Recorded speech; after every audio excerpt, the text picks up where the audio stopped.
Hola chicos, bienvenidos al canal una vez más y bienvenidos a un nuevo video.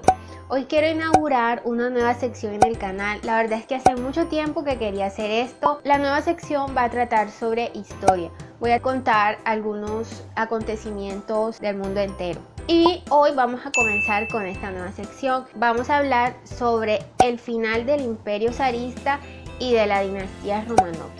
Ustedes me preguntarán, ¿por qué empiezas con ese tema? La verdad es que no hay una explicación como muy específica, simplemente los Románov y Rusia y todo esto me ha llamado mucho la atención, todo esto de Lenin, Trotsky. Yo no sé si fue alguna clase de historia en el colegio. Además leí un libro en donde más o menos se menciona, no les puedo decir cuál es el libro porque les hago todo el spoiler del mundo. Y sin más preámbulos chicos, vamos a comenzar. Iniciaremos definiendo lo que es un zar o lo que era un zar. Zar es el término que se utiliza para designar al tipo de monarca que gobernó durante muchos siglos en numerosas regiones de Europa del Este, pero especialmente en Rusia. El zar sería el equivalente a lo que es el rey occidental, ya que poseía un poder absolutista mediante el cual todas las decisiones eran tomadas por una sola persona y todos los poderes recaían por mandato divino en ese mismo individuo.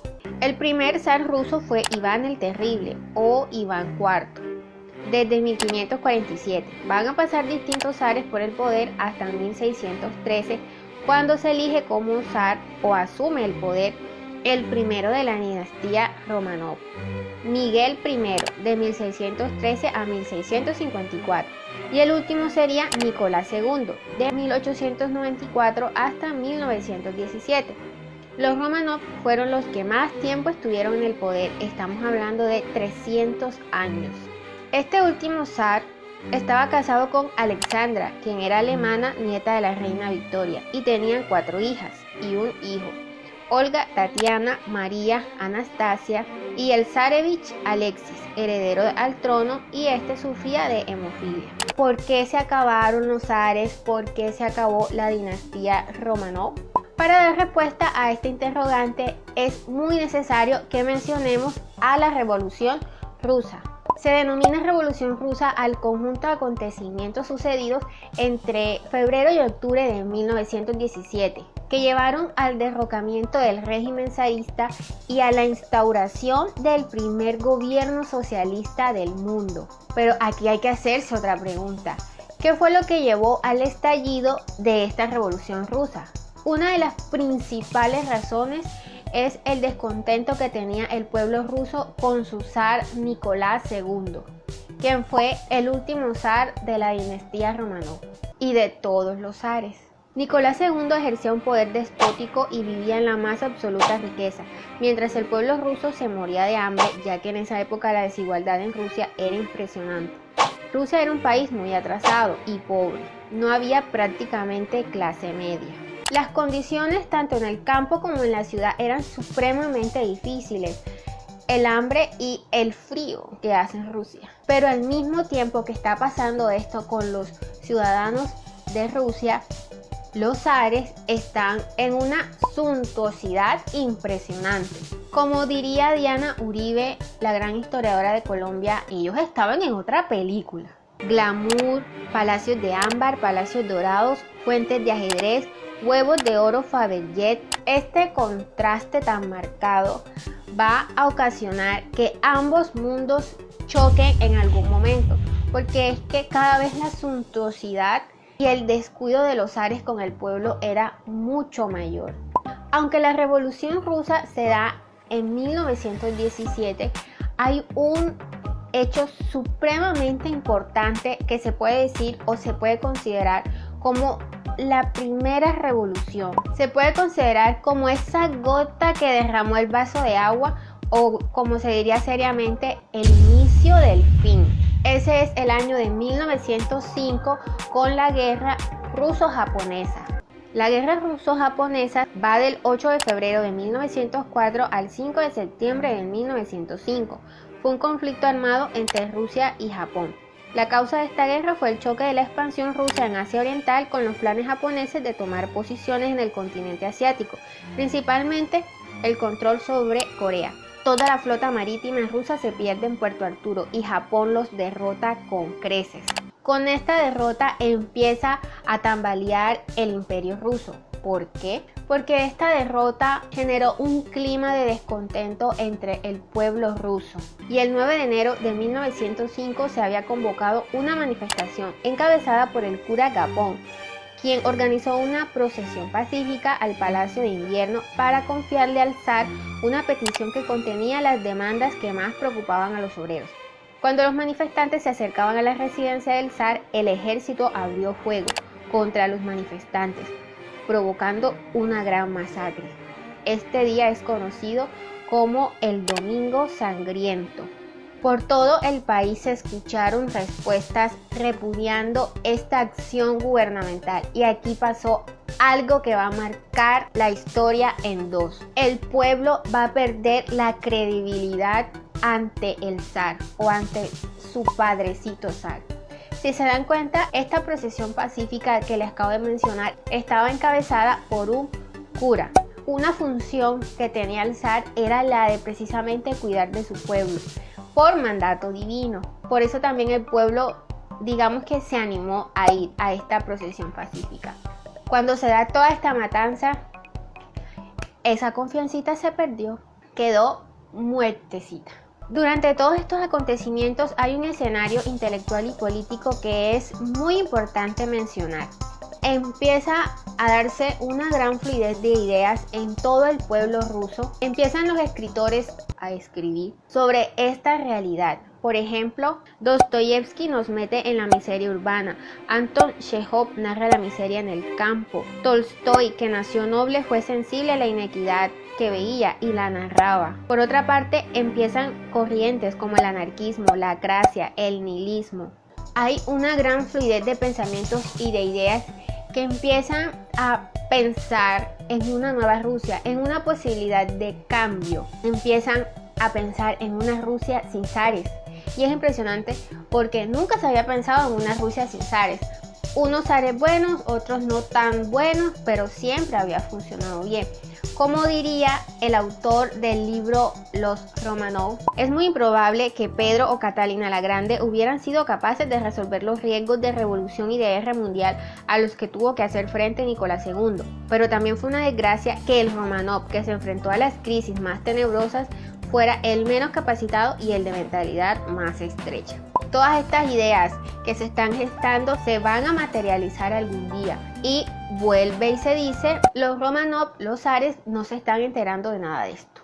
Entonces, resulta, pasa y acontece que a este pueblo que está descontento, que se está muriendo de hambre, que se está muriendo de frío, que perdió toda credibilidad en su padrecito zar, lo van a meter en una guerra mundial, que es la Primera Guerra Mundial, o como se conocía en ese entonces, la Gran Guerra, puesto que la Segunda Guerra Mundial todavía no había acontecido, que va de 1914 a 1918. Muchos que pensaban acerca de la guerra y que reflexionaban acerca de la guerra decían que era una guerra imperialista, no ayudaba en nada al pueblo, no ayudaba en resolver nada de ninguna de las necesidades del pueblo. Al ejército ruso en esta guerra le empezó yendo súper mal. La movilización de millones de campesinos hacia la guerra repercutió negativamente en la producción agrícola. La movilización de la mano de obra hacia la guerra estancó la producción, y como se militariza la producción industrial,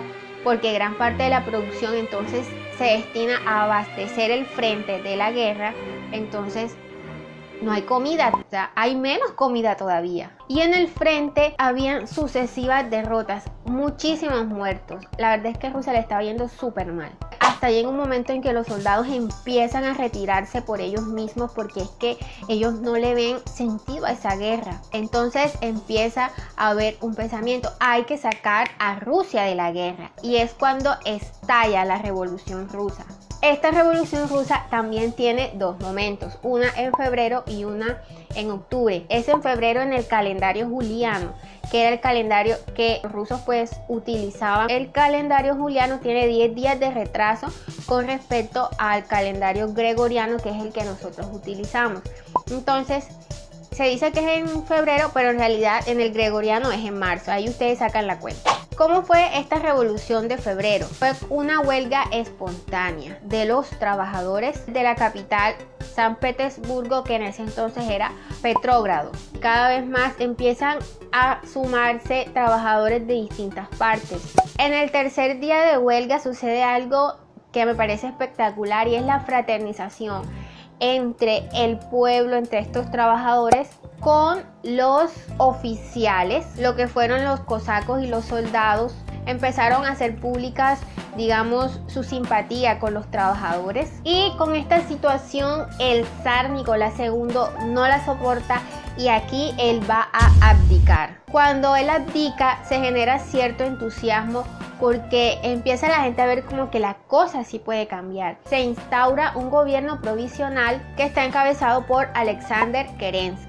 Pero al mismo tiempo de este gobierno provisional también funciona un soviet, que es una asamblea popular de soldados, campesinos y de obreros. Entonces empieza a ver como una época de, digamos, tranquilidad, y también permiten el regreso de exiliados, y aquí es cuando viene el famoso tren de Lenin.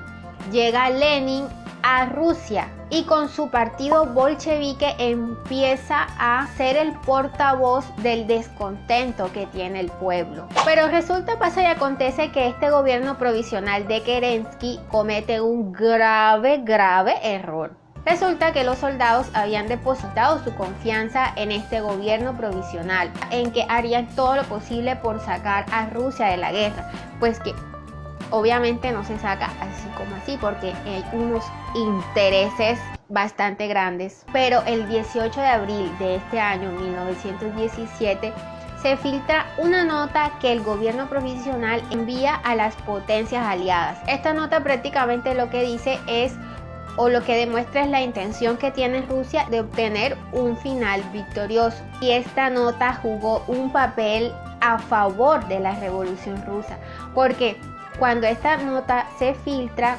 los soldados, ahora sí que sí, ya definitivamente perdieron esa credibilidad en el gobierno provisional y reafirman su voluntad respecto a los soviets, y los soldados van a solidarizarse con los anarquistas y con los bolcheviques. Entonces, si la revolución que se dio en febrero se puede decir que fue algo espontáneo, la revolución que se va a dar en octubre, luego de que pasa esto, es un golpe estratégico de Lenin y Trotsky. Y el 25 de octubre de 1917, los soviets se van a apropiar de puntos estratégicos de la ciudad y van a tomarse el Palacio de Invierno. Lenin, con sus tesis de abril, decían: ningún apoyo para el gobierno provisional, todo el apoyo para los soviets. Y con esta toma derrocan al gobierno provisional. A Rusia se saca de la Primera Guerra Mundial con el Tratado de Brest-Litov el 3 de marzo de 1918. Se saca a Rusia de la guerra. La revolución rusa pues se tiene que dar y va a continuar. A Rusia la van a invadir muchos países y la disputa prácticamente va a ser entre la Guardia Roja y el Ejército Blanco, que es el que está en contra de la revolución. En todo esto, en toda esta guerra civil que se da, porque este enfrentamiento entre rojos y blancos se conoce como la guerra civil en Rusia, es cuando se va a acabar se van a acabar los zares y se va a acabar la dinastía Romanov de una manera supremamente terrible. Resulta que cuando Nicolás II abdica, ellos son llevados a Ekaterimburgo. A la 1:30 de la mañana del 17 de julio de 1918, los Romanov son despertados en el palacio de Ipatiev en Ekaterimburgo. Les dicen que tienen que prepararse porque los tienen que trasladar a un lugar seguro. Aturdidos por la somnolencia y agotados por toda la incertidumbre la verdad es que no sospechaban nada. El oficial al mando, un comisario político bolchevique llamado Yakov Yurovsky, condujo a la familia fuera de la casa.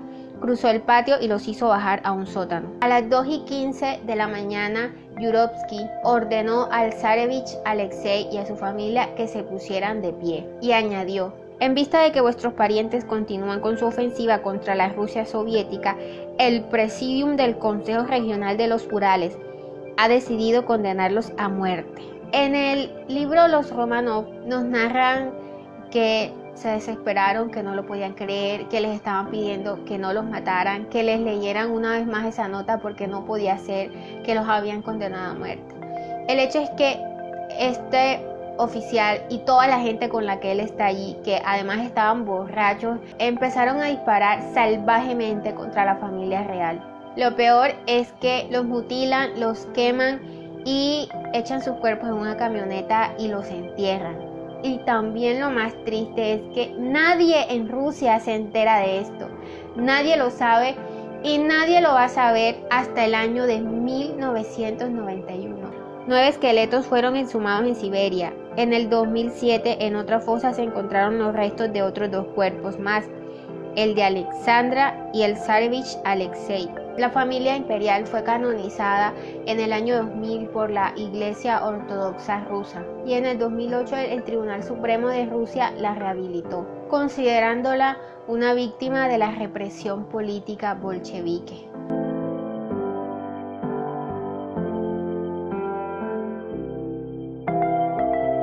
Y es así como se da el fin de del imperio zarista y de la dinastía Romanov. Déjenme en los comentarios, por favor, qué les pareció, les llama la atención todo esto.